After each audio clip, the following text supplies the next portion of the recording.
this immersive exploration of ancient Celtic Druids, one of the most fascinating and mysterious religious groups in European history.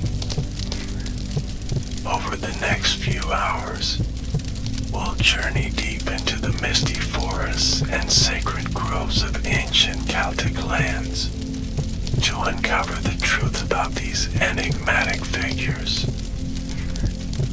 We'll separate historical fact from romantic fiction, examine their practices and beliefs, and discover how they've influenced our modern world. As we begin our journey, let's close our eyes and imagine ourselves transported back in time to the ancient Celtic world of 2,000 years ago. Picture yourself in a clearing within an ancient oak forest, mist hanging between the gnarled branches, the air filled with the scent of wood smoke and damp earth. In this peaceful setting, we'll gradually unravel the complex story of the Druids, those mysterious priest-philosophers who have captivated our imagination for centuries. The word Druid itself carries an ancient power, possibly derived from the Celtic term Druid or Druid, meaning oak knowledge or oak seer. This etymology reveals the Druids' intimate connection with nature, particularly with oak trees, which were considered sacred in their worldview. This connection to the natural world would become a defining characteristic of Druidic practice and belief, setting the stage for our exploration of who these people truly were. Let's begin with the historical context, setting the scene for the world in which the Druids emerged and flourished. The Celtic peoples were not a unified nation, but rather a collection of diverse tribes sharing cultural and linguistic connections, spanning across much of Europe and the British Isles. At their height, Celtic territories extended from Ireland and Britain in the west to parts of modern Turkey in the east, and from Belgium and Germany in the north to parts of the Iberian Peninsula and northern Italy in the south. This vast cultural sphere began to emerge around 1200 BCE, during what archaeologists call the Late Bronze Age, and reached its zenith during the Iron Age, roughly between 800 BCE and the Roman conquests. The Celts were skilled metal workers, farmers, and warriors, creating complex societies with intricate social structures, artistic traditions, and religious practices.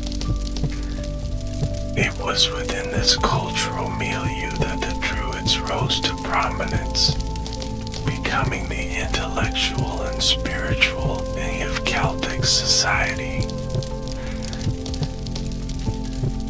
The earliest written mentions of Druids date to the 3rd and 4th centuries BC, but the tradition itself is undoubtedly much older, likely emerging alongside the development of Celtic cultural identity. These early references come not from the Celts themselves, who maintained an oral tradition rather than written records, but from Greek and later Roman observers, who encountered these strange and powerful figures on the edges of their expanding empires. One of our earliest accounts comes from the Greek historian and philosopher Posidonius, who traveled through through southern Gaul around 100 BC. Though his original works are lost, they were quoted extensively by later writers, giving us valuable insights into how the classical world perceived these Celtic priests. Posidonius described the Druids as one of three special classes in Celtic society, alongside bards and prophets, highlighting their role as philosophers, judges, and religious authorities. Julius Caesar, writing in his commentaries on the Gallic War in the 50s BC, provided the most detailed classical account of the Druids. Though his perspective was undoubtedly colored by political motivations, as he sought to justify his conquest of Gaul to the Roman people, Caesar nevertheless painted a vivid picture of Druidic influence and practices. According to Caesar, the Druids discuss many matters concerning the heavenly bodies and their movements, the size of the universe and the earth, the nature of things, the power and authority of the immortal gods.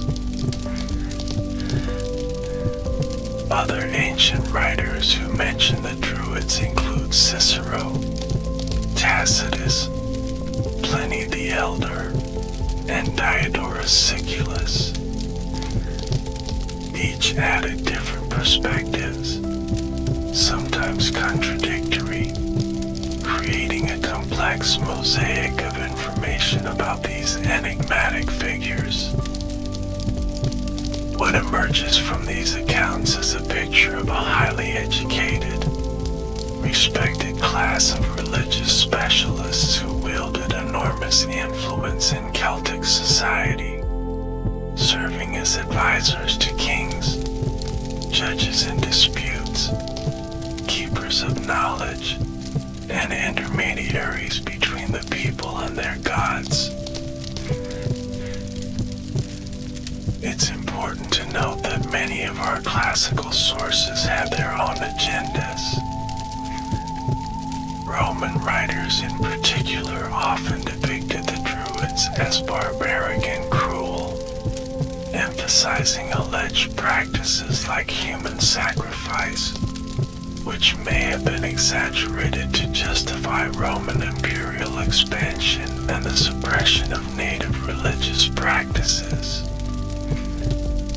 Equally, later Romantic interpretations of the Druids, beginning in the 17th and 18th centuries, reimagined them as noble nature worshippers and proto-scientists, creating another distorted image that persists in popular culture today.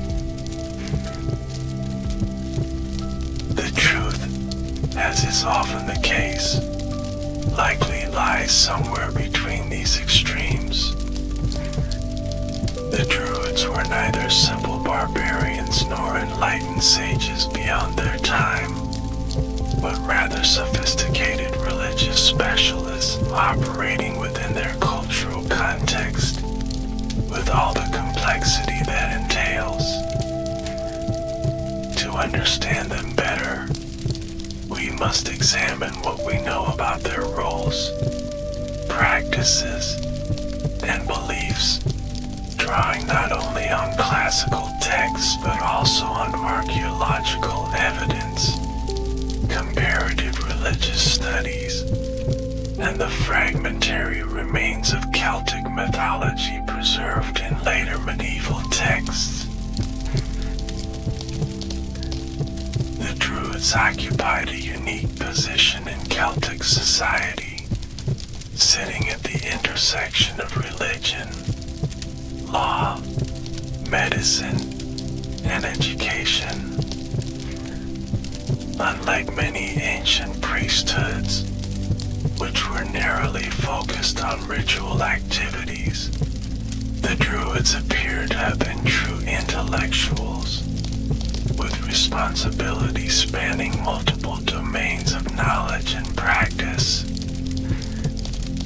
Let's explore these various roles in more detail, beginning with their religious functions.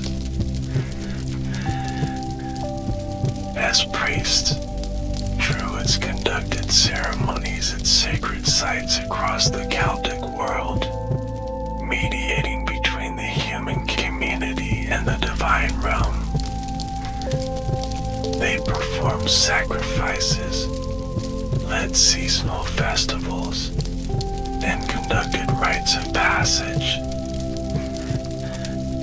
Celtic religion was deeply connected to the natural world, with sacred groves, springs, and other natural features serving as places of worship rather than built temples.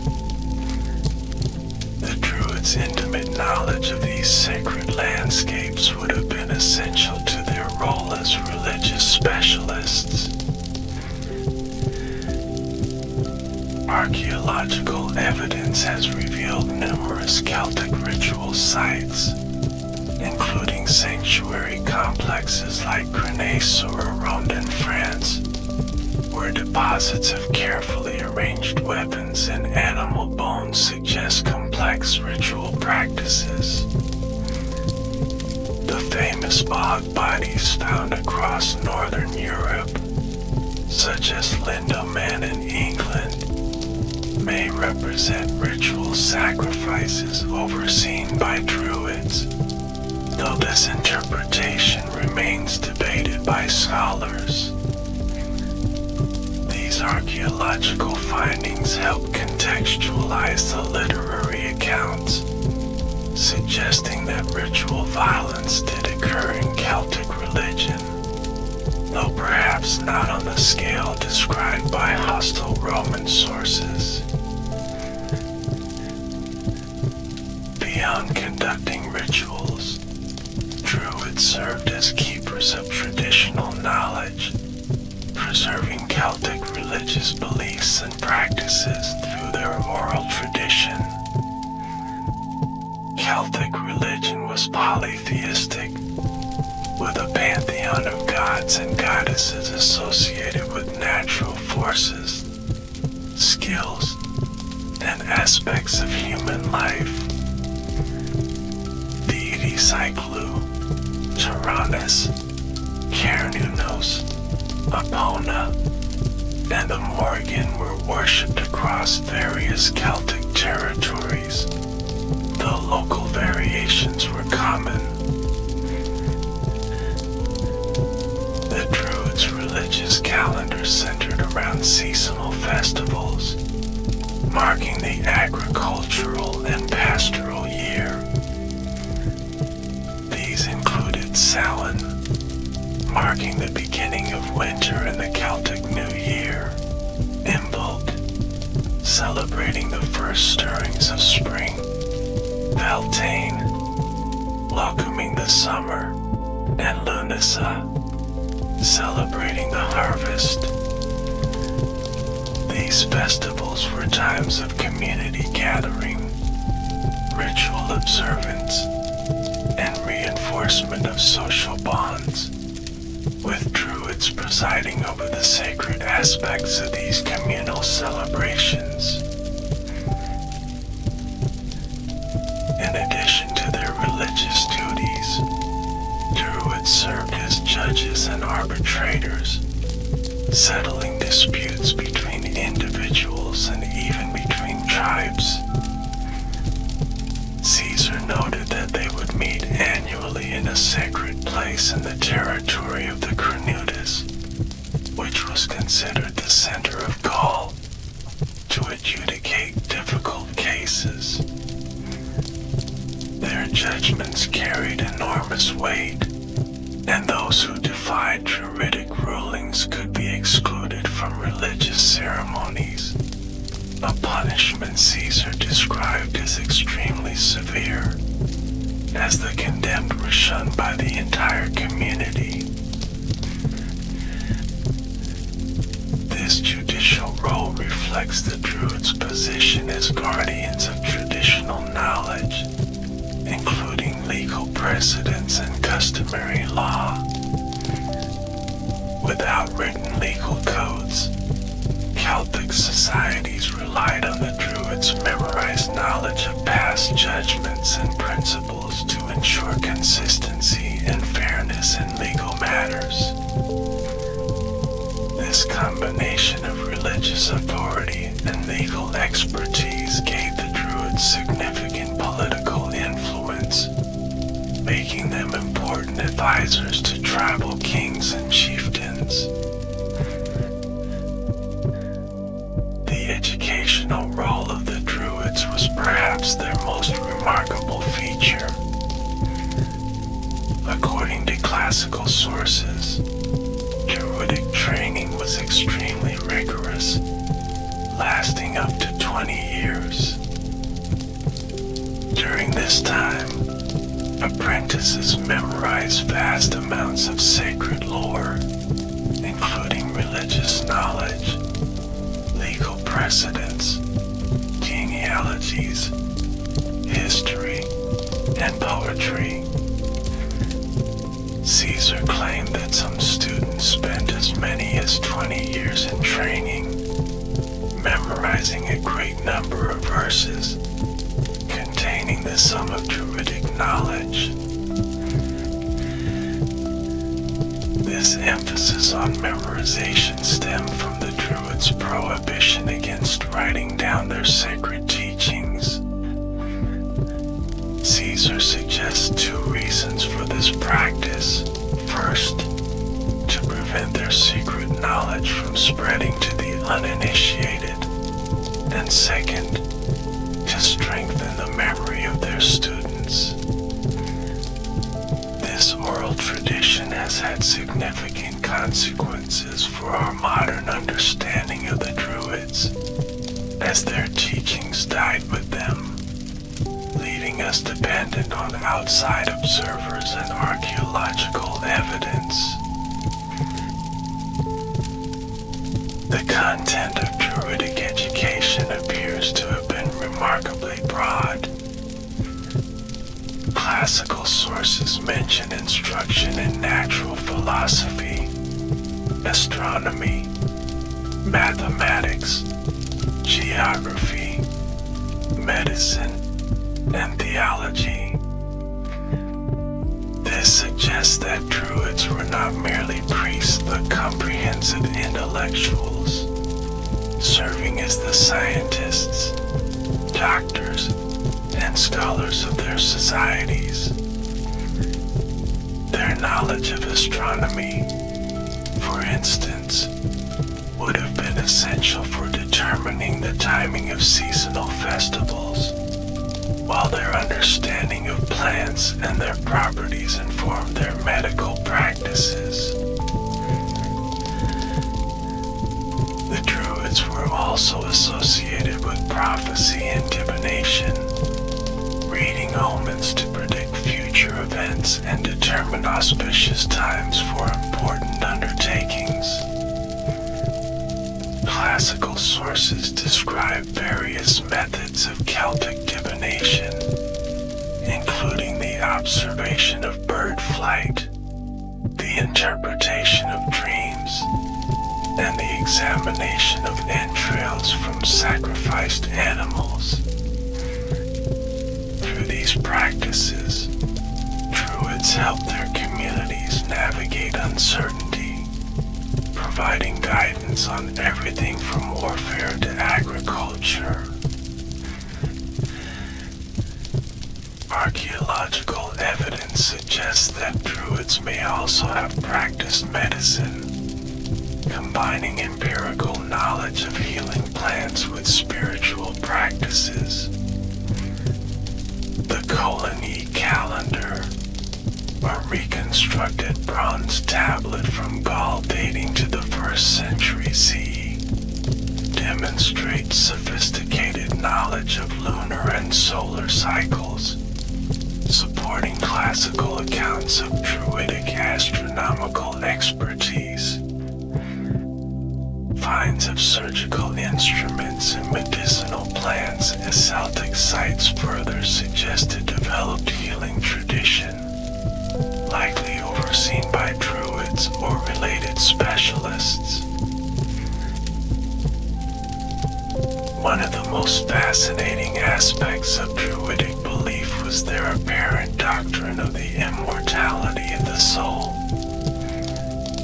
Several classical writers, including Caesar, noted that Druids taught that the soul does not perish but passes from one body to another after death.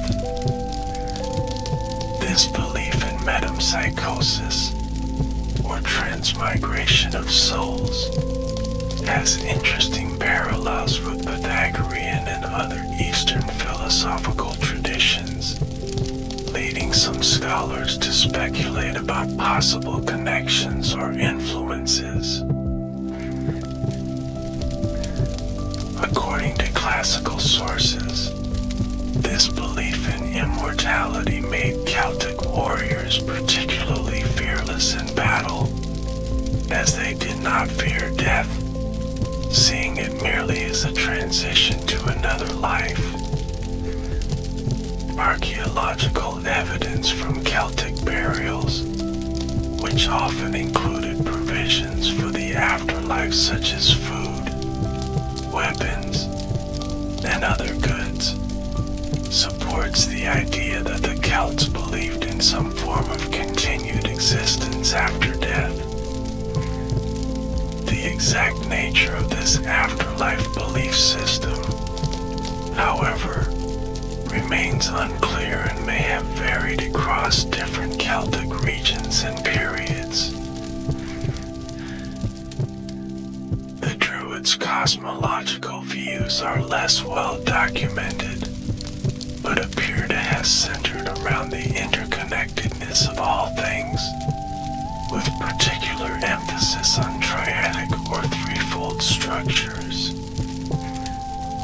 This tripartite worldview is reflected in later Celtic mythology, which often groups characters and concepts in threes. The cosmos was likely conceived as having multiple realms or dimensions, including the ordinary world, the other world of gods and spirits, and possibly other domains.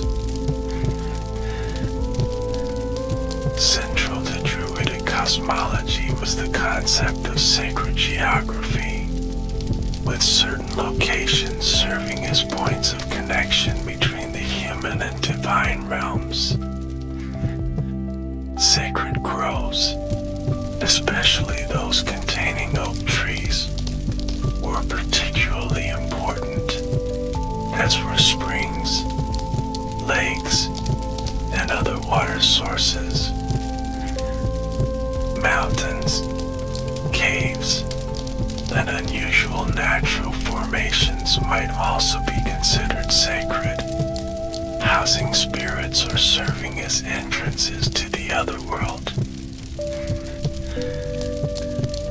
Pliny the Elder famously described a Druidic ritual involving mistletoe, which was harvested from oak trees with a golden sickle during a specific phase of the moon. The mistletoe, considered a powerful symbol of fertility and healing, was caught in a white cloth before it could touch the ground. This account, while possibly romanticized, highlights the importance of ritual purity and precise timing in Druidic practice, as well as the symbolic significance of specific plants and trees. Archaeological discoveries have revealed other aspects of Celtic ritual practice that may have been overseen by Druids. Votive deposits in lakes, rivers, and bogs across Europe contain thousands of valuable items, from weapons and jewelry to cauldrons and musical instruments, deliberately placed in water as offerings to deities. The famous Gundestrup cauldron, discovered in a Danish bog, depicts six figures that may represent druids performing rituals, including what appears to be an initiation or resurrection scene. Stone structures like those at Stonehenge are often popularly associated with druids, though it's important to note that megalithic monuments in Britain and Europe predated Celtic culture by thousands of years. The Druids may have adopted these ancient sites for their own purposes, recognizing their sacred character, but they were not their original builders. This misconception stems largely from 18th century romantic reimaginings of the Druids, which connected them with these mysterious stone circles. Classical sources suggest that Druids practiced their rites primarily in natural settings, particularly in groves of trees. Caesar described how they would meet at a fixed time of year in a sacred place in the territory of the Carnutus for their judicial assemblies. Archaeological evidence has revealed several potential Druidic sanctuaries, including the site Ribeymont-sur-Angry in France, where complex arrangements of human and animal remains suggest sophisticated ritual practices. The social organization of the Druids remains somewhat mysterious, though classical sources provide some clues. According to Caesar, they had a hierarchical structure, with a single archdruid presiding over the entire order. This position was filled either by election or sometimes through armed contest when multiple candidates had equal claims. This leadership role would have required extensive knowledge and political acumen, as the archdruid would need to navigate relationships with various tribal leaders while maintaining Druidic traditions. Some scholars have suggested that the Druids may have been divided into specialized subgroups with different functions in society. The Irish literary tradition, though much later and Christianized, describes a threefold division of learned classes: the Philid, poets; the bards, singers and storytellers; and the Druids proper, priests and diviners. Whether such distinctions existed in pre-Roman Celtic society is uncertain, but it suggests the possibility of specialization within the broader intellectual class. Archaeological evidence suggests that Celtic ritual specialists, presumably including Druids, use various tools and symbols in their practices. These included torques, neck rings of gold or bronze, ceremonial weapons, and specialized vessels for offerings or ritual consumption. The famous Battersea shield, recovered from the Thames River, is too thin to have been used in actual combat, suggesting it was a ceremonial object, possibly used in Druidic rituals. The question of female Druids has been debated by scholars. Classical sources primarily describe Druids as male, but there are tantalizing references to female religious specialists among the Celts. Tacitus mentions British women acting like furies during the Roman attack on Anglesey, while other sources describe prophetesses and priestesses in various Celtic regions. The later Irish tradition includes women with significant magical and religious powers, such as the Druidess Bodma who trained the hero Finn McCool. Recent archaeological discoveries have lent support to the existence of female religious specialists. The grave of the Lady of Vixen Burgundy, dating to around 500 BCE, contained not only exceptional wealth but also items suggesting religious authority, including an elaborate bronze crater, mixing vessel that may have been used in ceremonial feasting. Similarly, a female burial at Rienheim in Germany included divination tools and other objects suggesting religious functions. Whether these women should be considered druidesses in the same sense as male druids is unclear, but they certainly indicate that women could hold significant religious roles in Celtic society.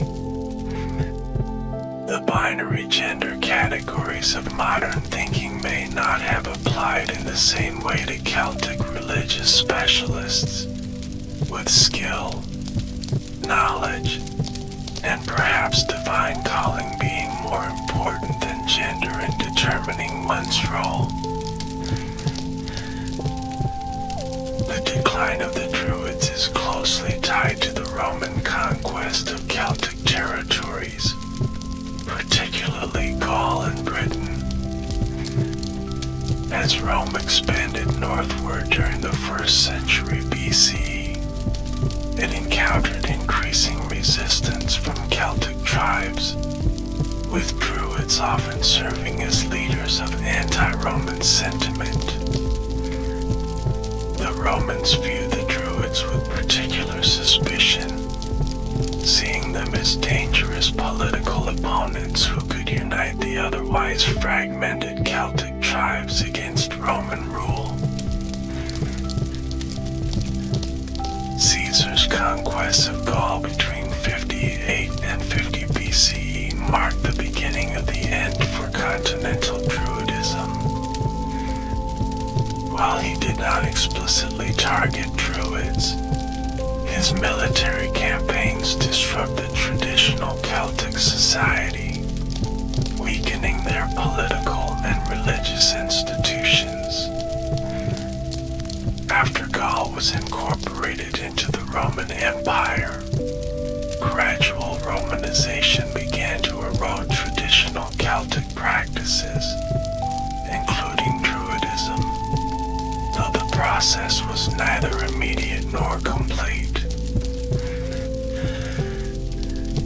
The Roman policy toward the Druids hardened under Emperor Augustus, who prohibited Roman citizens from participating in Druidic practices.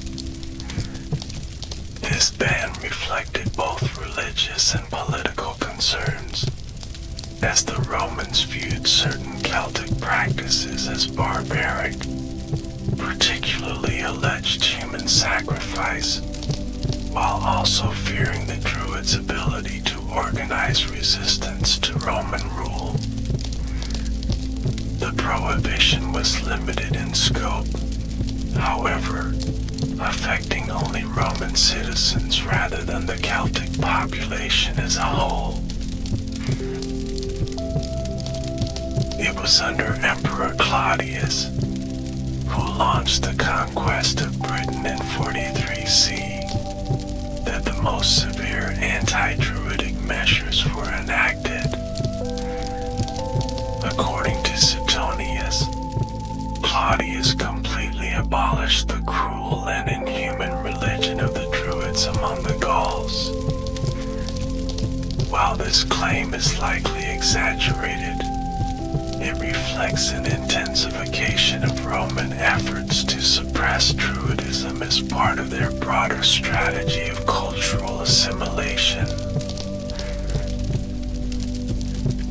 The combination of this oppression came in 60 to 61 CE, when Roman forces under Governor Suetonius Paulinus attacked the island of Mona, modern Anglesey, off the coast of Wales, described by Tacitus as a Druidic stronghold.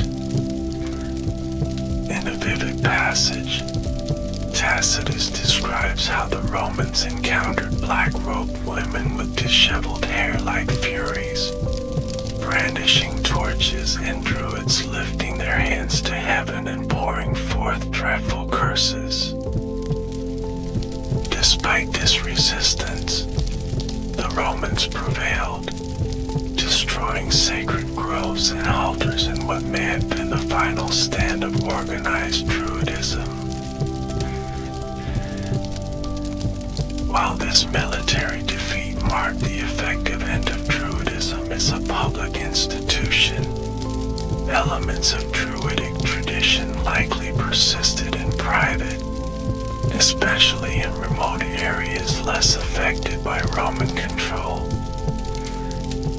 Ireland, which remained outside the Roman Empire, may have preserved Druidic practices longer, though by the time written records begin there in the Christian period, Druids appear primarily as literary or legendary figures rather than contemporary religious specialists.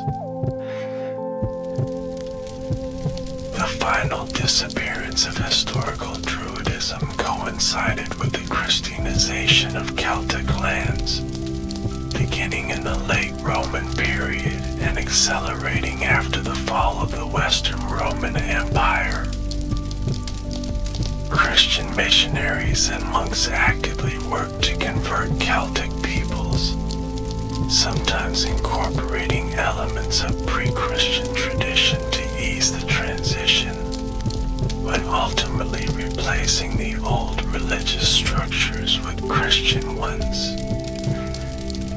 By the 7th century CE, even in Ireland and Scotland, Christianity had largely supplanted native Celtic religion, though folklore and customs preserve some ancient practices in altered form.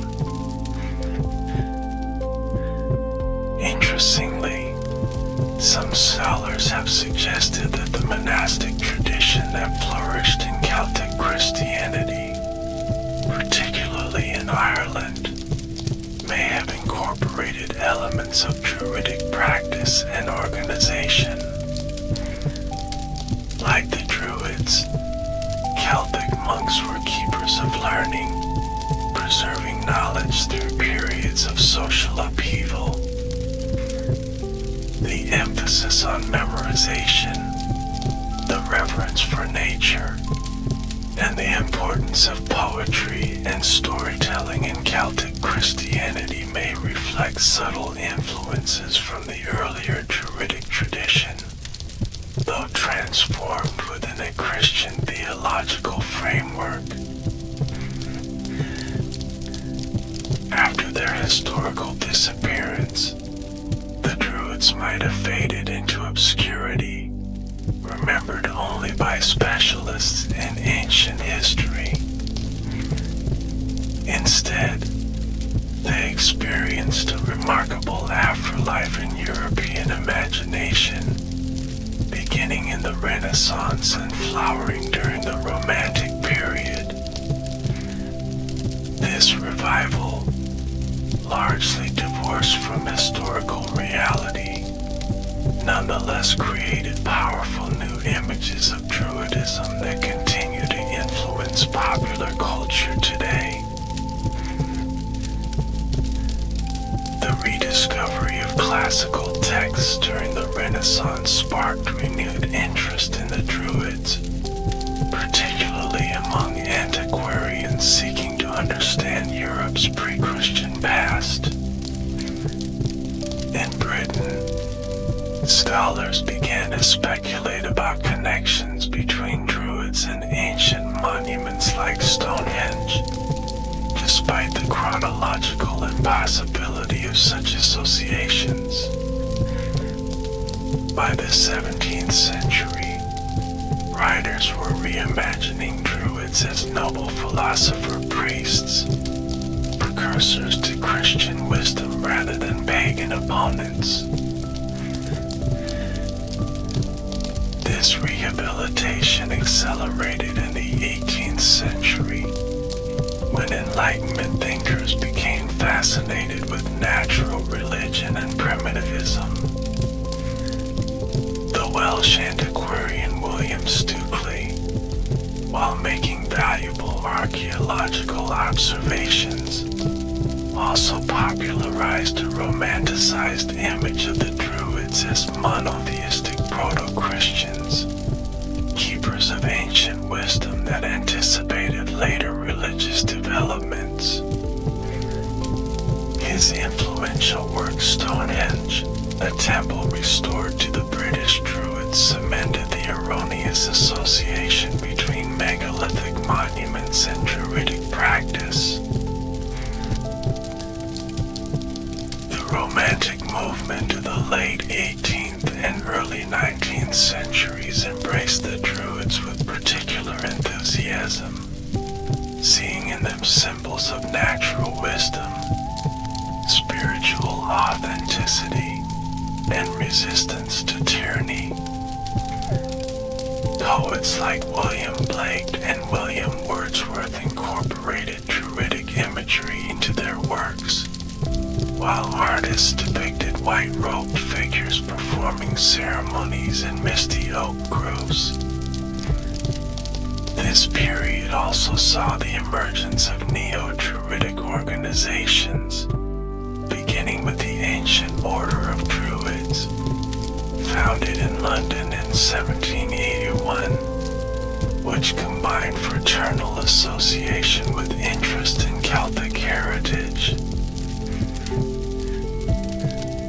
In Wales, Scotland, and Brittany, the Druidic revival became intertwined with emerging nationalist movements, as Celtic-speaking peoples sought to reclaim their cultural heritage in the face of Anglo-French dominance. The Welsh Course of Bards, established in 1792 by Edward Williams, Earl O'Morganach, claimed continuity with ancient Druidic traditions, though its ceremonies were largely Williams's own inventions. Despite its questionable historical basis, the course became an important cultural institution, still playing a significant role in Welsh cultural life through its association with the national Eisteddfod. The 20th century saw further transformations in the image of the Druids, influenced by archaeological discoveries, comparative religious studies, and new spiritual movements. The modern pagan revival, beginning in the mid-20th century, embraced Druidry as one of its major traditions, with organizations like the Order of Bards, Ovates and Druids, founded in 1964, and the British Druid Order, founded in 1979, creating contemporary spiritual practices inspired by what is known of ancient Celtic religion. Contemporary Druidry is diverse, ranging from cultural organizations focused on preserving Celtic heritage to spiritual paths seeking direct connection with nature and the divine. Modern Druids typically emphasize environmental stewardship, creativity, community service, and personal spiritual development. while acknowledging the limitations of historical knowledge about ancient Druids. They draw inspiration from Celtic mythology, archaeology, and the natural world to create meaningful practices for the present day. It's worth noting that modern Druidry, while claiming inspiration from ancient practice, is largely a creation of the modern era, reflecting contemporary concerns and values. This creative reinterpretation is not unique to Druidry, but characteristic of how religious and cultural traditions evolve over time, responding to changing social conditions while maintaining connections to the past. What matters to many modern practitioners is not perfect historical authenticity, which may be impossible to achieve, but the meaningful integration of ancient wisdom with contemporary needs. The popular image of Druids has also been shaped by literature, film, television, and games, which often draw more on romantic imagination than historical evidence. From the Druid Get Hayfix in the Asterix comics to the Druids of modern fantasy literature and role-playing games, these representations typically emphasize magical powers, connection to nature, and wisdom. While historically questionable, these portrayals keep the fascination with Druids alive in the popular imagination, introducing new generations to these enigmatic figures from the ancient Celtic world. Having explored the historical Druids, their practices and beliefs, and their afterlife in European culture, let's now delve deeper into some specific aspects of Druidic tradition that continue to fascinate scholars and spiritual seekers alike. We'll examine their relationship with the natural world, their understanding of sacred time, their possible initiatory practices, and the ethical principles that may have guided their actions. The Druids' relationship with the natural world was perhaps their most distinctive characteristic, setting them apart from many other ancient priesthoods. Unlike the temple-centered religions of the Mediterranean, Celtic spiritual practice focused on natural sacred spaces, particularly groves of trees. Pliny the Elder noted that the very word druid might derive from the Greek word for oak, drus, highlighting the central importance of these trees in their practice. The oak was especially sacred, representing strength, endurance, and the axis connecting different realms of existence. Other trees held symbolic significance as well, including yew associated with death and regeneration, ash connected to cosmic order, and hazel linked to wisdom and poetic inspiration.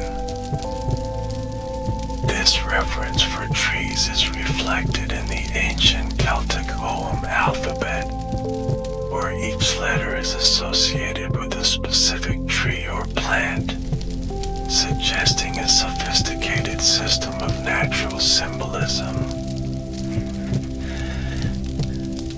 Water sources were also central to Druidic practice, with springs, wells, rivers, and lakes serving as places of offering and communication with the divine.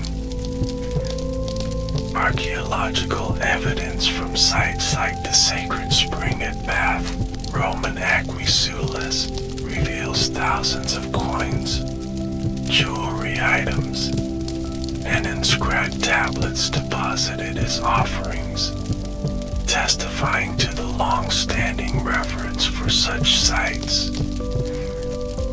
The healing properties of mineral springs may have been particularly valued, with Druids possibly serving as keepers of knowledge about their medicinal uses. Mountains and high places also featured in Celtic sacred geography, serving as liminal spaces between earth and sky.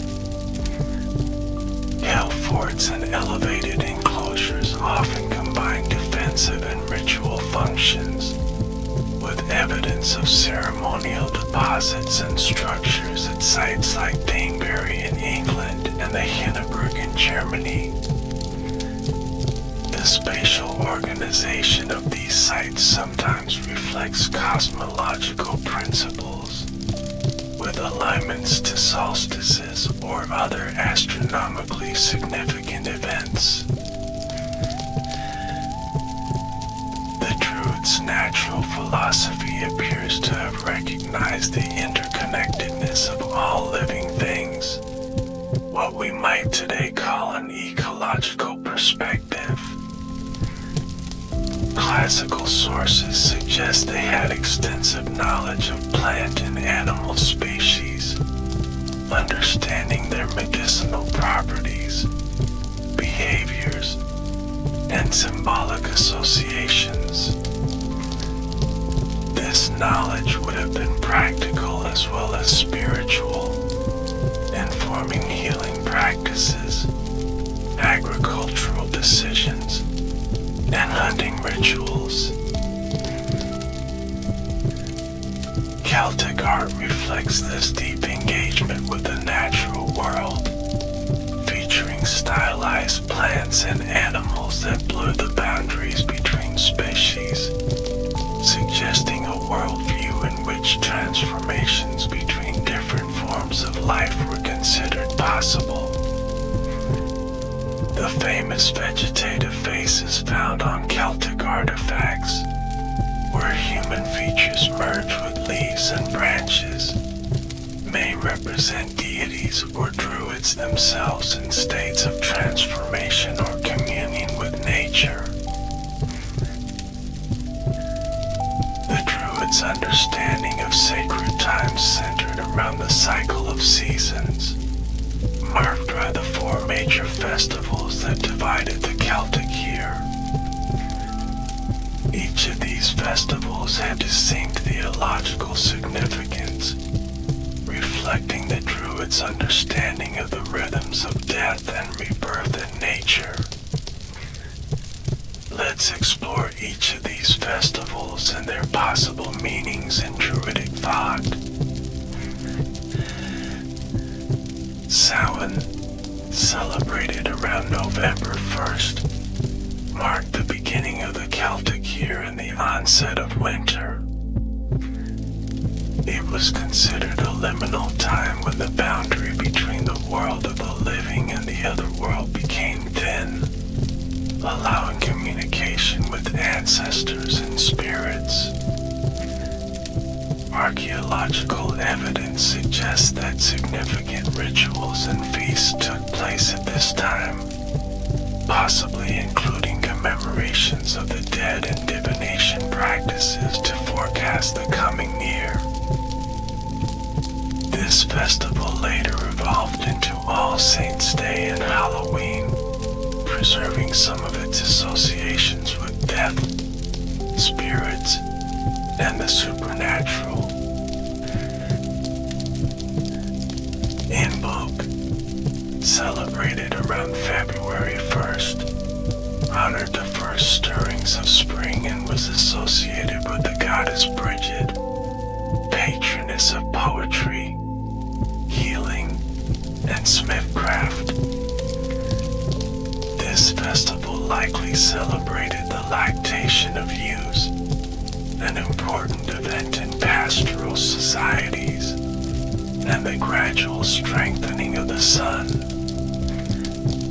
Rituals may have focused on purification, healing, and invocations for fertility in the coming growing season. Imbolc later became Christianized as St. Bridget's Day, preserving many of its associations and practices.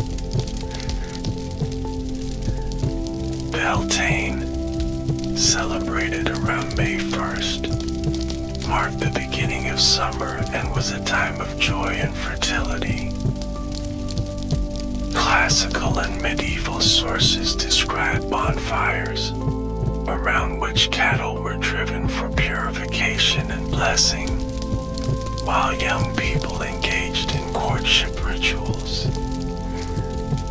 The name derives from bright fire, highlighting the importance of the ritual flames that symbolize the growing power of the sun.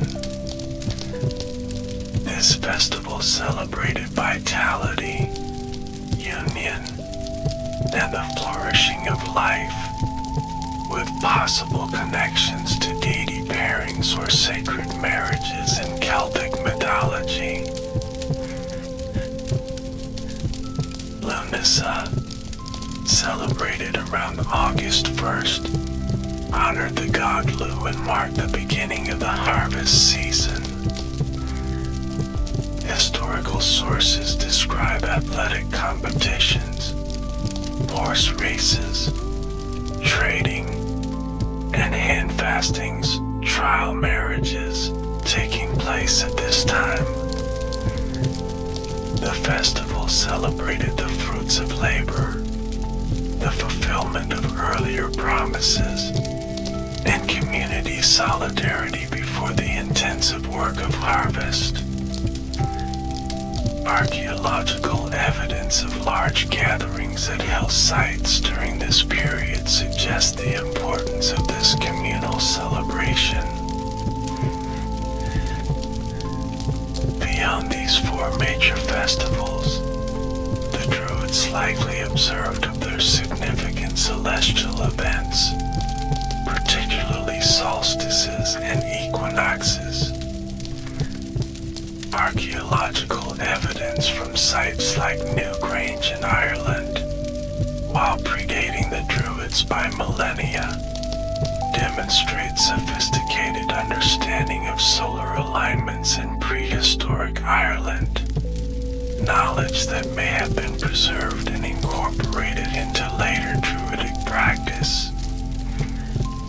The Colony calendar, a Gallo-Roman artifact showing lunar and solar calculations, suggests the importance of precise astronomical observation in late Celtic religion. The Druids' approach to time likely reflected their broader cosmological understanding, which may have conceived of time as cyclical rather than strictly linear.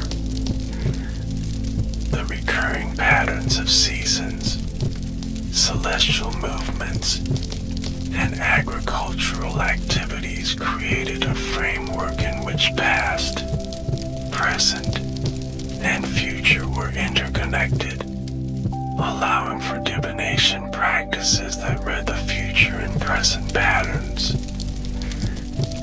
This cyclical view may also have informed their apparent belief in reincarnation, with souls moving through multiple lifetimes in a greater cosmic cycle. The initiatory practices of the Druids remain among the most mysterious aspects of their tradition, with classical sources providing only tantalizingly brief glimpses. Caesar mentioned that Druidic training could last up to 20 years, suggesting a gradual process of education and initiation rather than a single transformative ritual. This This extended training period would have allowed for the memorization of vast amounts of traditional knowledge, including poetry, law, genealogy, and theology. Some scholars have suggested that the Druids may have employed a three-level initiatory system, similar to that found in later Irish tradition with its bards, fates, seers, and druids. Each level would represent different types of knowledge and responsibility, with candidates mastering one set of skills before moving to the next. This progression might have moved from memorization of existing knowledge to interpretation and judgment, and finally to innovation and direct communion with divine forces.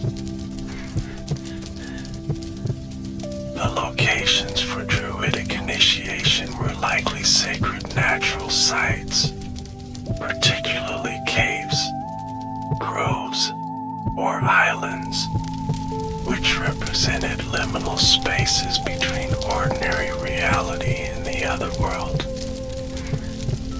Classical sources mention the island of Mona, Anglesey, as a center of Druidic activity, while archaeological evidence from cave sites across the Celtic world reveals ritual deposits that may be connected to initiatory practices. These remote locations would have provided privacy for secret ceremonies while symbolizing the journey into hidden knowledge. The content of Druidic initiation likely included both intellectual training and experiential elements. The memorization of sacred texts would have been complemented by participation in rituals, possibly including altered states of consciousness induced through fasting, sleep deprivation, or ritual substances. Celtic artwork depicting hybrid human-animal figures may represent visionary experiences associated with such initiatory practices, where the boundaries between human, animal, and divine became fluid. Archaeological findings from certain sites suggest possible initiatory scenarios. The Gundestrup cauldron, for instance, includes a scene of warriors being dipped into what appears to be a cauldron or vat, possibly representing a ritual death and rebirth.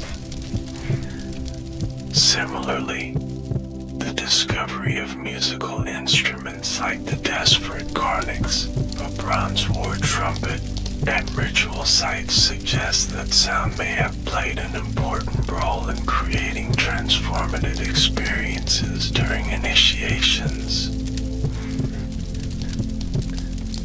The ethical principles that guided Druidic practice are more difficult to reconstruct, as we lack direct statements of their moral code. However, classical sources and archaeological evidence provide some clues, which can be supplemented by later Celtic literature, though this must be done cautiously given the temporal distance and Christian influence. From these sources, we can tentatively identify several values that may have been central to Druidic ethics.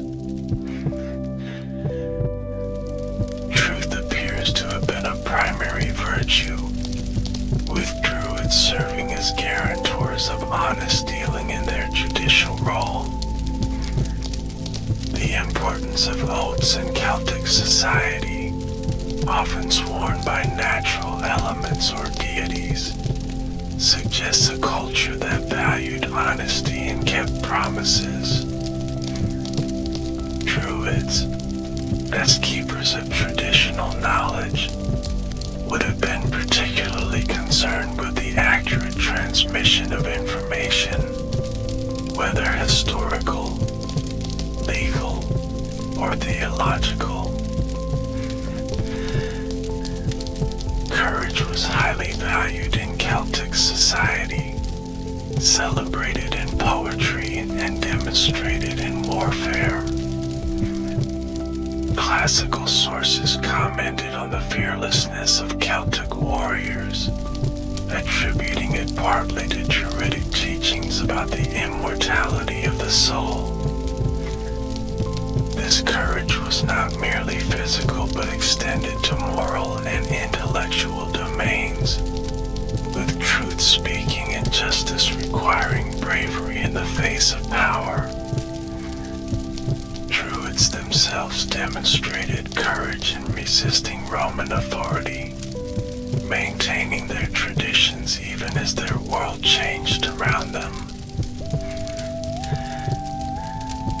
Hospitality and generosity appear to have been important values, reflected in archaeological evidence of feasting and gift-giving at significant sites. The Celtic feast was not merely a social occasion but a religious one, with specific rituals and hierarchies that reinforced social bonds while honoring deities. Druids likely presided over these communal events, ensuring proper observance of traditions that strengthen community ties through shared abundance.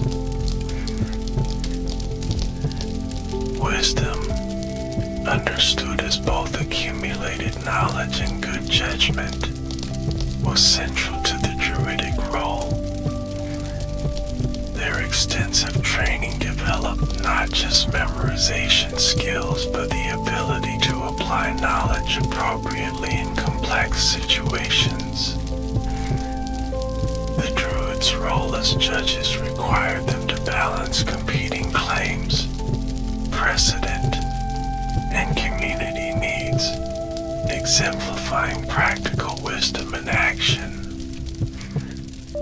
This wisdom was not purely intellectual but incorporated emotional and spiritual dimensions, recognizing the interconnectedness of all aspects of life.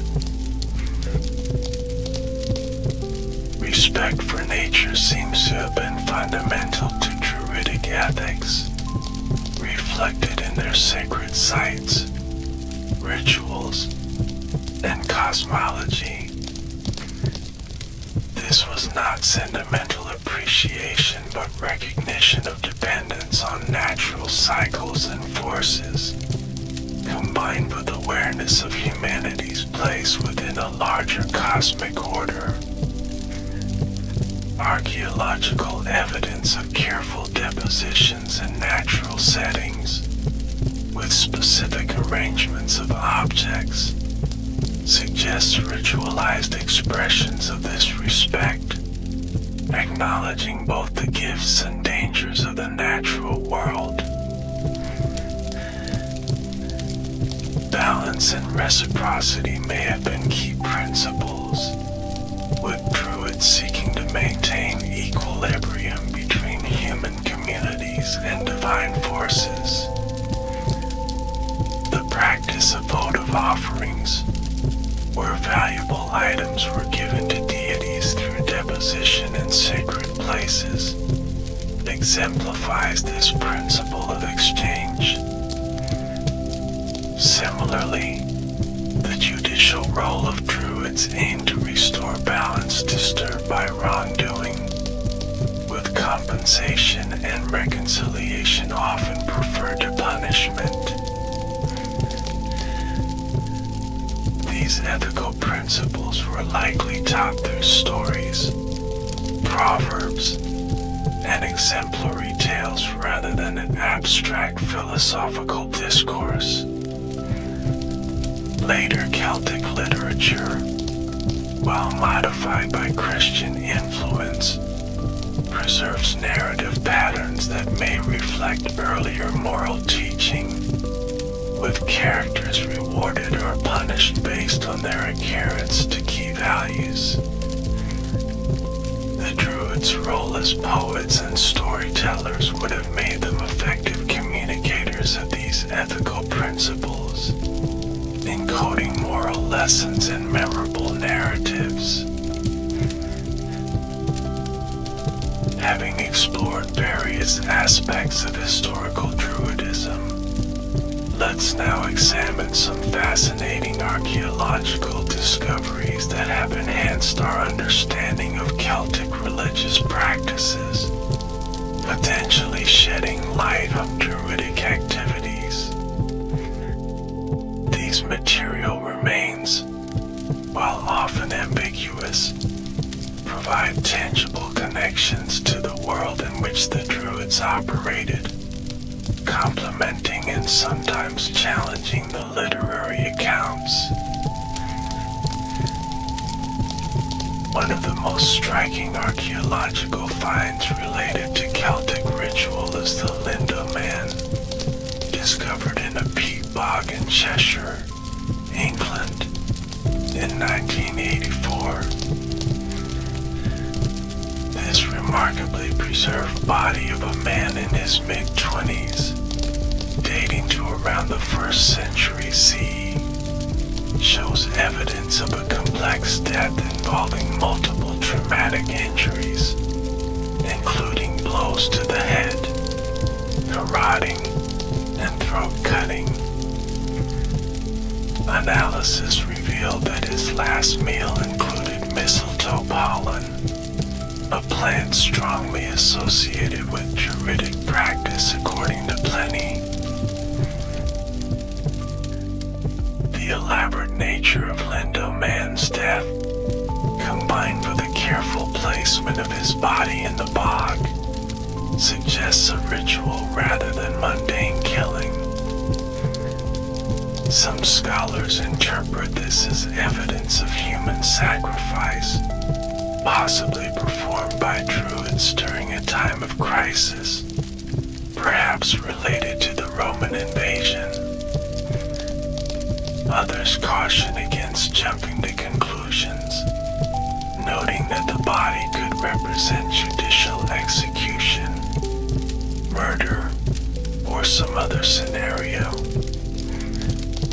Whatever the specific circumstances, Lindo Man provides tangible evidence of complex ritual practices involving human death in the late Celtic period. Other bog bodies found across northern Europe, such as Toland Man and Grauballe Man in Denmark, show similar patterns of careful killing and deposition, suggesting widespread ritual practices involving human death. These findings lend some credence to classical accounts of human sacrifice among the Celts, though the exact meaning and frequency of such practices remain debated. What seems clear is that certain individuals receive special treatment in death, possibly connected to religious beliefs about offerings, transition to the other world, or communication with deities. Another category of archaeological evidence comes from ritual shafts and pits, found at numerous Celtic sites across Europe.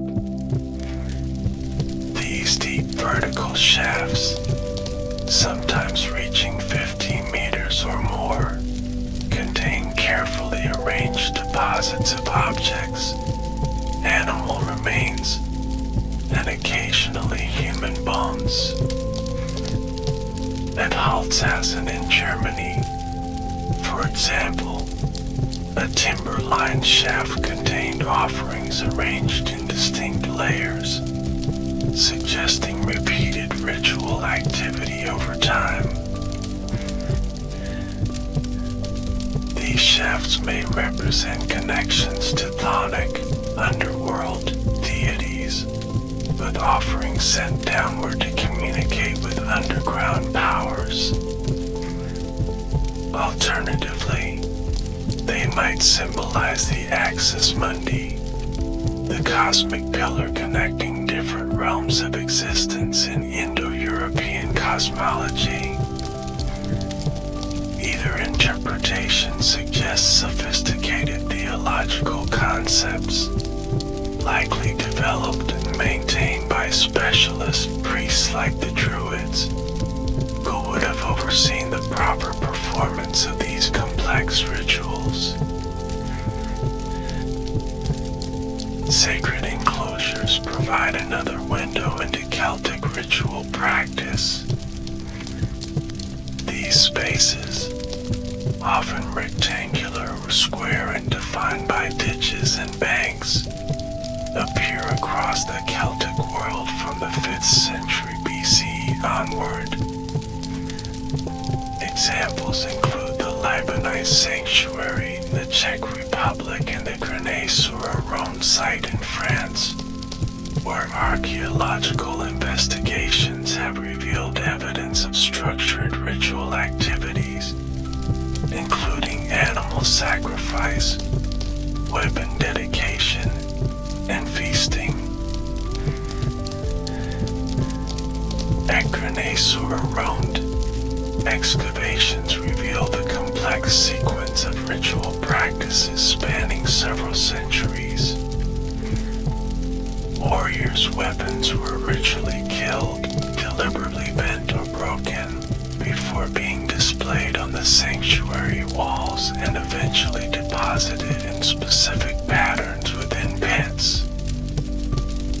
Animal bones, particularly of cattle, showed evidence of standardized butchery practices, suggesting formalized sacrificial protocols. This level of ritual complexity implies the presence of religious specialists, like Druids, who would maintain knowledge of proper procedures across generations. Water-related sanctuaries provide some of the richest archaeological evidence for Celtic ritual. Sites like the sacred spring at Bath, Aquisulis, the source of the Seine in France, and various lake deposits across Europe have yielded thousands of votive offerings, from simple coins to elaborate metalwork. These offerings, deliberately placed in water, represent communications with deities, perhaps seeking healing, fertility, or other divine favors. At the source of the Seine, excavations have uncovered numerous wooden and stone carvings of human figures, many depicting specific body parts, suggesting prayers for healing of those areas. Similar anatomical votives have been found at other healing sanctuaries, indicating a belief in sympathetic magic, where representing the afflicted part could help cure it. The Druids, with their reported expertise in both medicine and theology, would have been natural intermediaries in these healing rituals, perhaps prescribing specific offerings based on the nature of the ailment. Ritual feasting equipment provides another category of archaeological evidence relevant to Druidic practice. Elaborate cauldrons, drinking horns, and serving vessels have been found in elite burials and ritual deposits across the Celtic world, indicating the importance of communal consumption in religious and social life. The famous Gundestrup cauldron, while possibly imported from Thrace, depicts depict scenes that align with Celtic religious themes, including what may be initiation rituals overseen by priest-like figures. Classical sources mention that Druids presided over communal feasts, determining the proper distribution of food based on honor and status. Archaeological evidence of specialized feasting equipment and carefully deposited animal remains supports this picture of ritualized communal consumption, where sharing food and drink reinforce social bonds while honoring deities. The discovery of plant remains indicating alcoholic beverages, sometimes infused with herbs, suggests that altered states of consciousness may have been part of these communal religious experiences. Astronomical alignments at certain Celtic sites hint at the sophisticated observational practices that classical sources attribute to the Druids. While the most famous astronomically aligned structures in the British Isles, like Stonehenge and Newgrange, predate Celtic culture by millennia, there is evidence that later Celtic peoples recognized and utilized these alignments. Additionally, some Iron Age structures show their own astronomical orientations, suggesting continued interest in celestial observations. The Coligny calendar, discovered in eastern France in 1897, provides the most direct evidence of Celtic astronomical knowledge. This bronze tablet, dating to the 1st century CE, depicts a sophisticated lunisolar calendar system, reconciling solar and lunar cycles over a 5-year period. Written in Gaulish using Roman letters, it demonstrates the complex mathematical and astronomical understanding that classical sources attributed to the Druids, supporting their reputation as keepers of calendrical knowledge. Artistic representations provide indirect evidence of Celtic religious practices and possibly Druidic figures.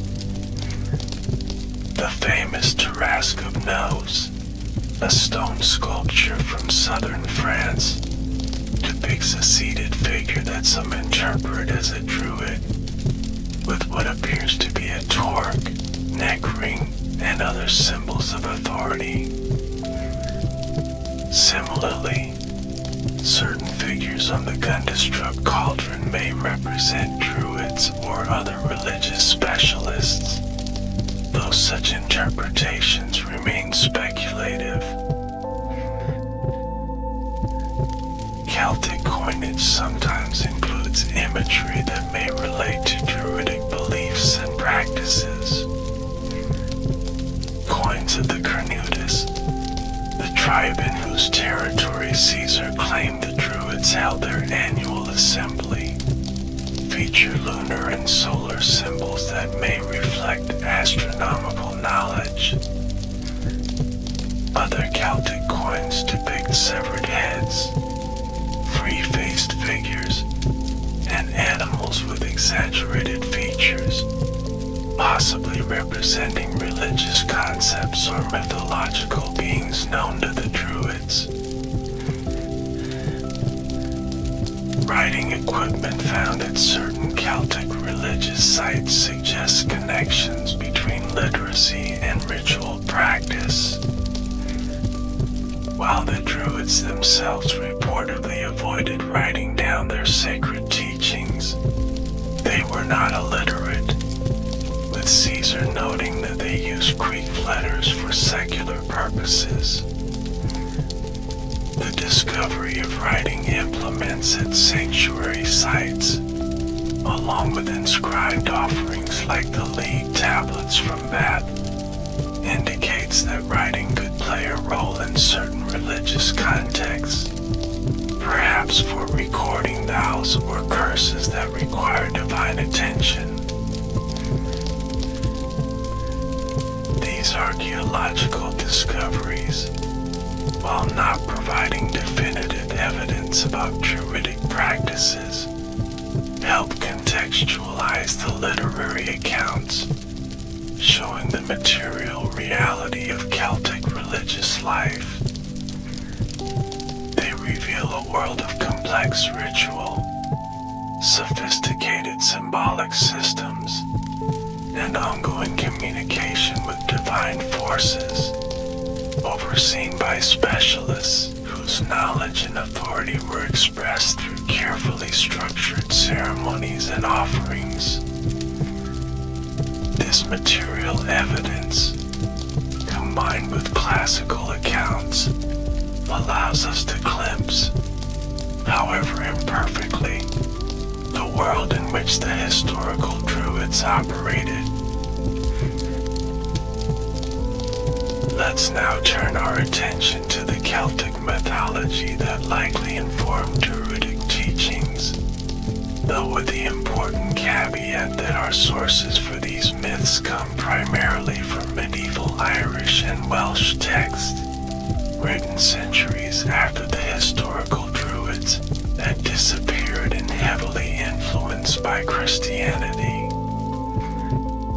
Despite these limitations, these texts preserve themes and motifs that may reflect earlier traditions, offering insights into the spiritual landscape of the ancient Celtic world. One of the most important sources for Celtic mythology is the collection of medieval Irish texts known as the mythological cycle, which includes works like the Book of Invasions, Leprechaun. These texts describe successive waves of mythical settlers in Ireland, culminating with the Tuatha De Danann, a divine race associated with magic, wisdom, and artistry. Though recorded by Christian monks, these stories preserve elements that likely date to pre-Christian times, including figures who may represent earlier deities. The Tuatha De Danann include numerous figures who might have featured in Druidic teachings, such as the Dogda, a father god associated with abundance, wisdom, and Druidic magic, who possessed a cauldron of plenty and a club that could both kill and restore life. Blue, the many-skilled god associated with light, crafts, and oaths, appears in both Irish myth and continental Celtic religion, where inscriptions to Lugus have been found across Gaul and Iberia. These widespread divine figures suggest common theological elements that Druids throughout the Celtic world might have shared. Goddesses feature prominently in Celtic mythology, often associated with sovereignty, land, and waterways. The Morgan, a complex figure appearing as both single goddess and triple deity, is associated with warfare, fate, and prophecy, while Bridget governs poetry, healing, and smithcraft. These powerful female divinities suggest that Celtic religion, and possibly Druidic practice, acknowledged feminine spiritual power, perhaps reflected in the female ritual specialists men classical accounts.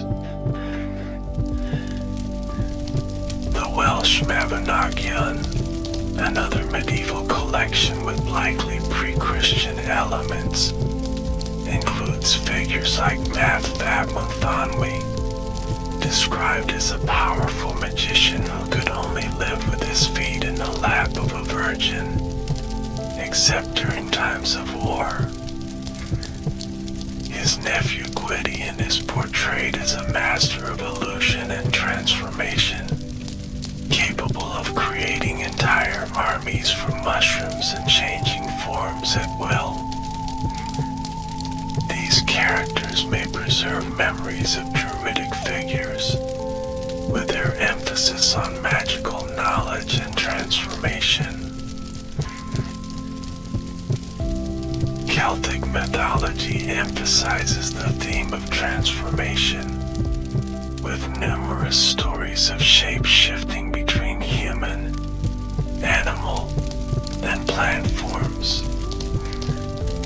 The children of Lear, transformed into swans for 900 years, and Town MacCarl, who lives through successive reincarnations as different animals, exemplify this fluid concept of identity.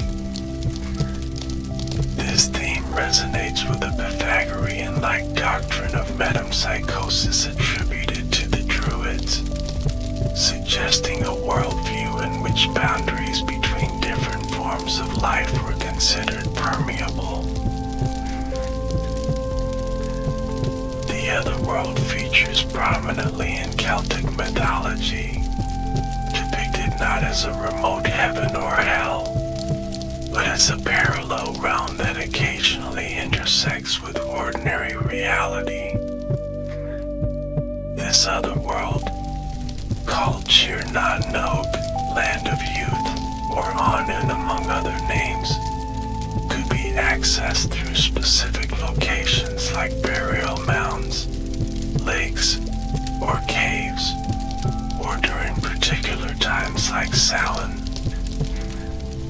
As spiritual specialists, Druids would have been concerned with these points of contact between worlds, perhaps serving as guides or interpreters of otherworldly communications. Sacred objects in Celtic mythology often possess magical properties, like the cauldron of rebirth that restores the dead to life, or swords that guarantee victory. These mythological objects may reflect actual ritual items used in druidic ceremonies, their powers exaggerated through generations of storytelling. Archaeological discoveries of elaborately decorated cauldrons, weapons, and other objects deliberately deposited in sacred contexts suggest that physical items could indeed carry significant spiritual associations. The role of poetry and verbal art in Celtic mythology reflects the importance of these skills in druidic practice. Figures like Taliesin, the legendary Welsh bard, possess knowledge that gives them power over both natural and supernatural forces. The Irish Dinchenches place lore tradition, which explains the mythological origins of landscape features, may preserve elements of druidic teaching about sacred geography, connecting physical locations with spiritual narratives. Prophecy and divination appear frequently in Celtic mythology, with seers foretelling significant events and interpreting omens. The Irish prophetess Bedtime, who foretells the outcome of Queen Medb's cattle raid, and the Welsh Ceridwen, who brews offers a potion of inspiration for her son, represent figures whose abilities would have aligned with Druidic practices mentioned in classical sources. These mythological examples suggest the high value placed on prophetic knowledge in Celtic society, where understanding future possibilities could guide present actions. The sacred landscape in Celtic mythology is alive with meaning, with specific mountains, rivers, and trees associated with particular deities or ancestral figures. This animated view of nature aligns with what classical sources tell us about Druidic reverence for the natural world, suggesting a religious perspective in which physical features were not merely symbols but manifestations of divine presence. The Druids' role would have included maintaining knowledge of these sacred associations, ensuring proper respect for the spiritual dimensions of the landscape. Seasonal myths, particularly those related to the Celtic festivals, suggest how the Druids might have explained cosmic patterns through narrative. Stories of divine battles, marriages, deaths, and rebirths would provide meaningful frameworks for understanding natural cycles, connecting human celebrations with larger cosmic dramas. These mythic narratives, performed during festivals, would reinforce community identity while transmitting important cultural knowledge about agriculture, astronomy, and social values. While medieval Celtic mythology cannot be taken as direct evidence of Druidic belief, its recurring themes of transformation, sacred landscape, otherworld journeys, and magical knowledge resonate with what classical sources tell us about these ancient priests. These myths preserve echoes of an older worldview, one in which boundaries between categories were fluid. Nature was alive with divine presence, and specialized knowledge conferred both power and responsibility. As keepers of tribal memory and interpreters of tradition, the Druids would have been the primary transmitters of these sacred narratives, adapting them to address the changing needs of their communities. Having explored various aspects of historical Druidism, let's now consider the complex legacy of these ancient Celtic priests, examining how their image and supposed practices have influenced modern spirituality, environmental movements, literature, and popular culture. This exploration reveals how the Druids, though long vanished as a historical priesthood, continue to exercise a powerful hold on the modern imagination. The modern revival of Druidry began in the 17th and 18th centuries, coinciding with growing interest in national antiquities and the emergence of Romanticism. Early antiquarians like John Aubrey and William Stukeley sought to connect prehistoric monuments with British national history, identifying Stonehenge and other megalithic sites as Druidic temples despite the chronological impossibility of such associations. These misconceptions, though historically inaccurate, proved remarkably persistent, creating an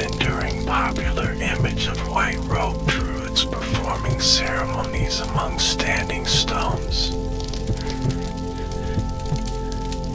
The first modern Druidic organization, the Ancient Order of Druids, was founded in London in 1781, functioning primarily as a fraternal and charitable society rather than a religious group. It was followed by numerous other Druidic orders in Britain, each with different emphases and claims to authenticity. These early Druidic revivals were closely tied to emergent nationalism, particularly in Wales, where figures like Iolo Morgan created new ancient traditions to celebrate Welsh cultural identity in response to English political and cultural dominance. The Welsh Course of Bards, established by Iolo Morgan in 1792, exemplifies this cultural revival, creating ceremonial practices claimed to be ancient but largely invented in the late 18th century. Despite its questionable historical basis, the course became an important institution in Welsh cultural life, now forming an integral part of the national Eisteddfod, Wales's premier cultural festival. This pattern of creating new traditions while claiming ancient origins characterizes much of modern Druidry, reflecting the need for cultural continuity even when historical breaks have occurred. The occult revival of the late 19th and early 20th centuries brought new dimensions to Druidic revival, incorporating elements of ceremonial magic, theosophy, and other esoteric traditions. Organizations like the Ancient Druid Order, reformed in 1909 by George Watson McGregor Reed, combined Druidic imagery with universal mysticism, creating syncretic spiritual paths that claim connection to ancient wisdom while addressing modern spiritual needs. This period saw increasing emphasis on Druids as keepers of esoteric knowledge, spiritual healers, and guides to mystical experience. The mid-20th century witnessed further evolution in modern Druidry, particularly through the work of Ross Nichols, co-founded the Order of Bards, Ovates and Druids, OBOD, in 1964, having broken away from the ancient Druid order. Nichols, along with his friend Gerald Gardner, the founder of modern Wicca, helped develop contemporary pagan approaches to the seasonal festivals, creating rituals that integrated historical research with creative innovation. OBOD remains one of the largest Druidic organizations today, offering distance learning courses in modern Druidry to students worldwide. The environmental movement of the 1960s and 1970s found natural allies in modern Druids, with their emphasis on reverence for nature and seasonal celebration. Groups like the British Druid Order, founded in 1979, explicitly connected spiritual practice with environmental activism, participating in protests against road building and other developments that threaten ancient landscapes. The image of the Druid as defender of the natural world against industrial exploitation resonated with with growing ecological consciousness, creating powerful symbolism for environmental campaigns. Archaeological controversies have emerged around modern Druidic claims to ancient sites, particularly regarding access to Stonehenge for seasonal celebrations and the treatment of archaeological remains. The battle for open access to Stonehenge during the summer solstice became a defining issue for many modern Druids in the 1980s and 1990s, leading to confrontations with police and heritage authorities. More recently, debates over the reburial of ancient human remains have highlighted tensions between scientific research and spiritual claims, with some Druidic groups asserting ritual connections to prehistoric ancestors. Contemporary Druidry is remarkably diverse, encompassing various approaches to spiritual practice, historical research, and environmental activism. Some groups emphasize scholarly reconstruction of ancient Celtic practices, using archaeological and textual evidence to inform their rituals. Others focus more on personal spiritual experience, drawing inspiration from ancient sources but freely adapting them to contemporary needs. Still others concentrate on artistic expression, environmental protection, or community service, seeing these as modern manifestations of Druidic values.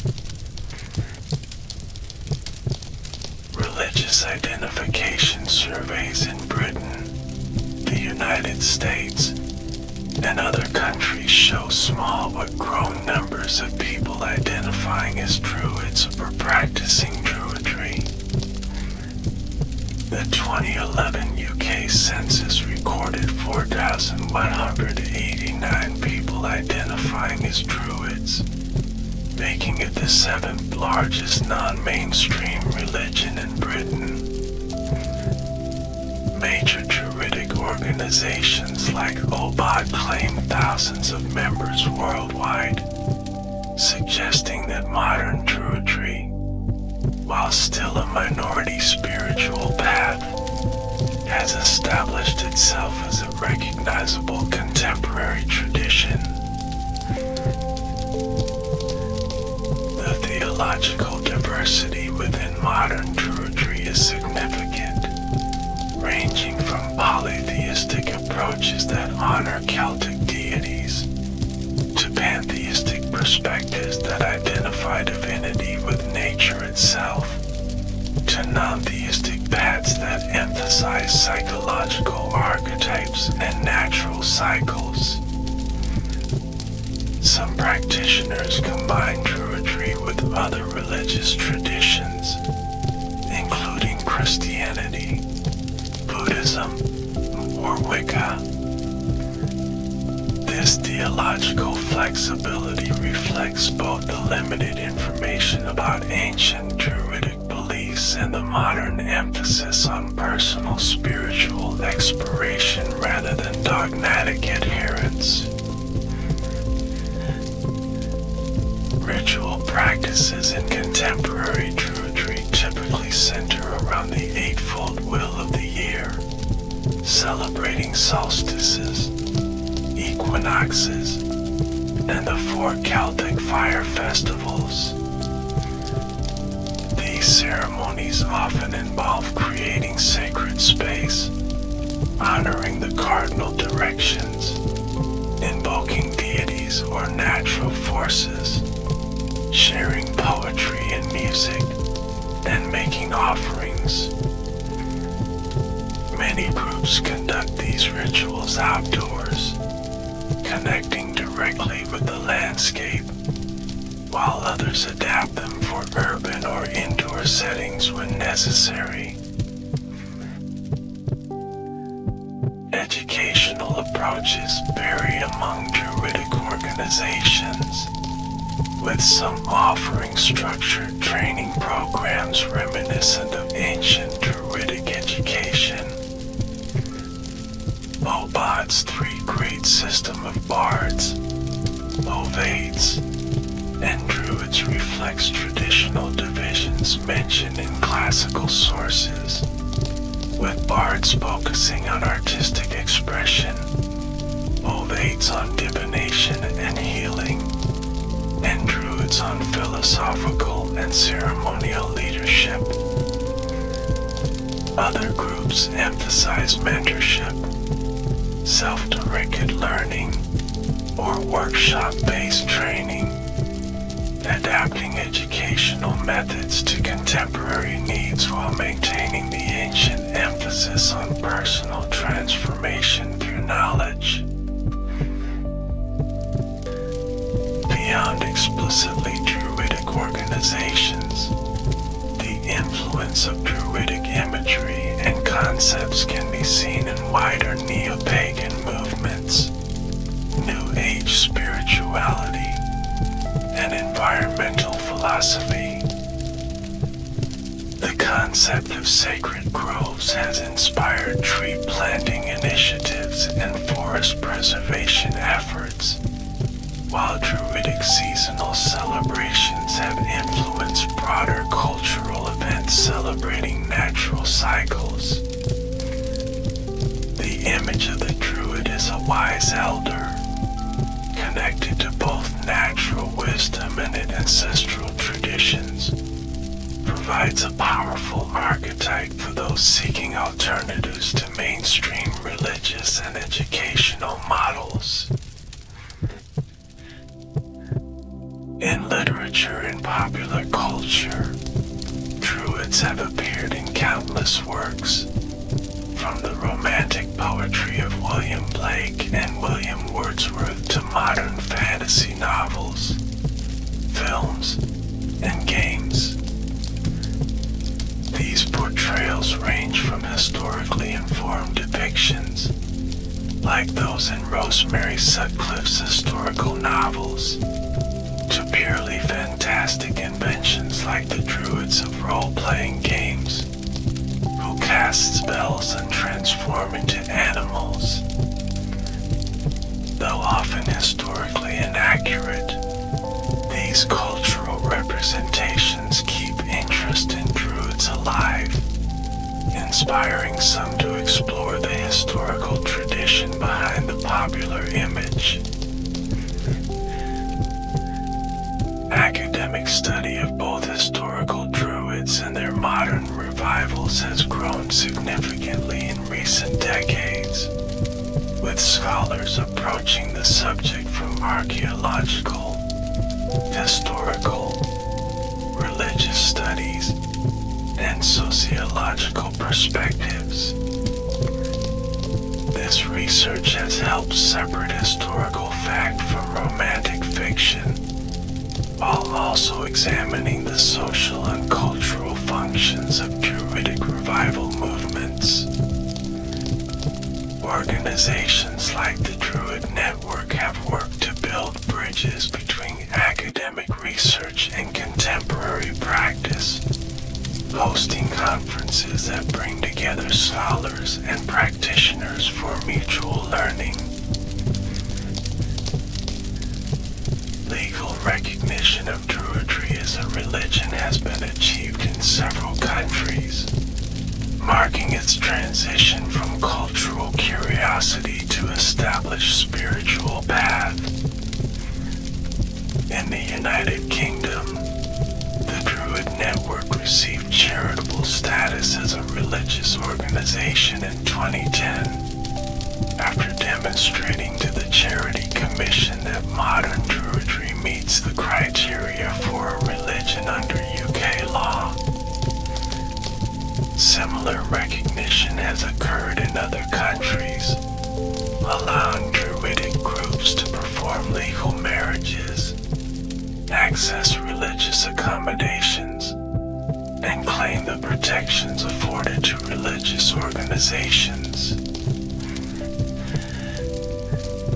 The story of the Druids, from their ancient origins to contemporary revivals, illustrates how religious traditions can disappear and yet continue to inspire, transform through cultural memory and creative reinterpretation.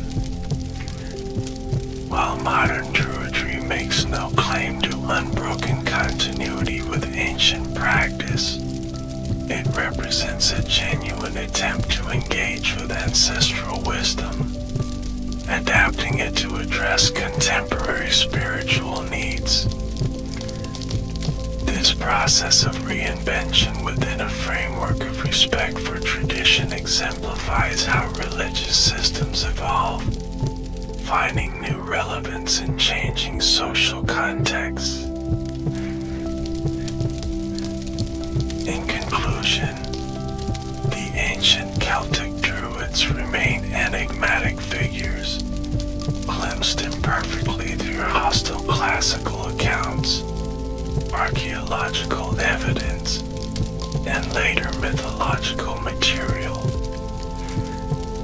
What seems clear is that they served as sophisticated religious specialists in Celtic society, combining roles as priests, judges, teachers, and advisors.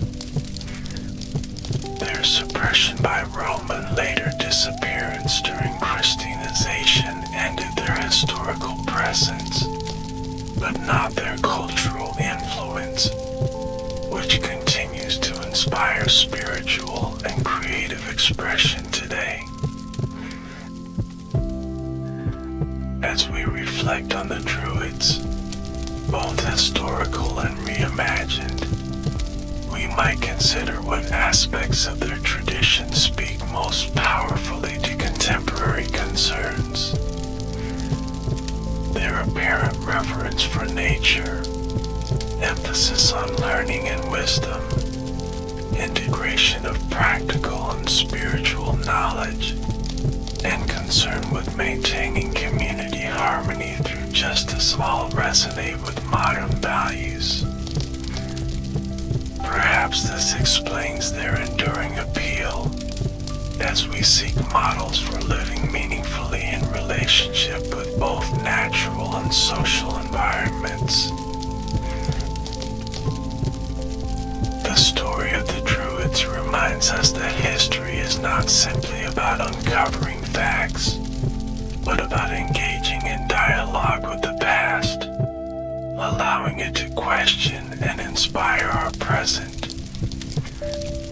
In their various historical and imagined forms, the Druids continue to ask important questions about our relationship with knowledge, nature, community, and spiritual experience, inviting us to consider how ancient wisdom might inform contemporary challenges.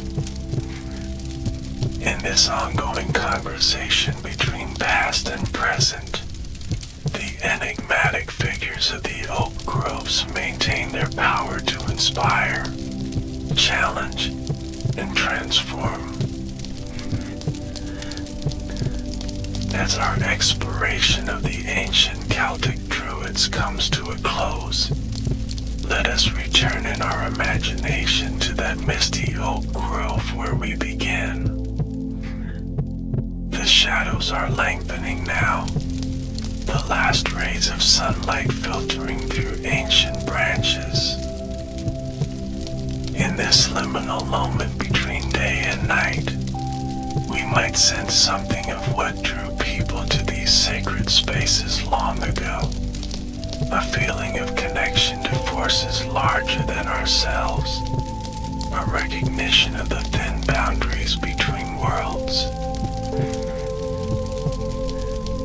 Though the historical Druids vanished centuries ago, something of their spirit lives on in our fascination with their story and the continued reverence reverence for ancient landscapes, and in the human desire to find meaning in the natural cycles that shape our lives.